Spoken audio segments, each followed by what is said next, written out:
স্বার্থে যেন আমরা খানিকটা হলেও ছাড় দিয়ে এক জায়গায় আসতে পারি। কোনো অবস্থান নেই। আমরা বিভিন্ন সংস্কার কমিশনের প্রতিবেদনে যে সুপারিশগুলো দিয়েছি, গত 2 মাসের আলোচনায় অন্যান্য প্রস্তাব এসেছে, সেই প্রস্তাবগুলো আমরা সন্নিবেশিত করেছি, সেগুলো যাতে আমরা আলোচনা করতে পারি।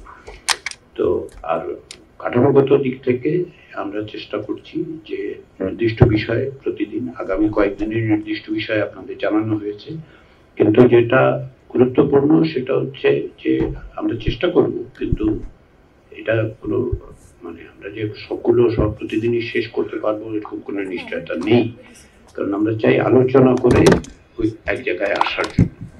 তো সেই বিবেচনার থেকেই আমরা আজকে এই দ্বিতীয় পর্যায়ে দ্বিতীয় দিন আগামী 3 দিন আমরা অব্যাহত রাখবো আলোচনা। তারপরে শুক্রবার অবশ্যই আমরা সম্ভবত শনিবার দিন আমাদের পক্ষে মিলিত হওয়া সম্ভব হবে না, আপনাদের সাংগঠনিক অনেক কাজ আছে আমি এখন।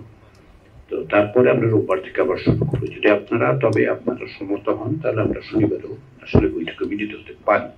আমাদের দিক থেকে সেটা প্রস্তুতিটা আছে।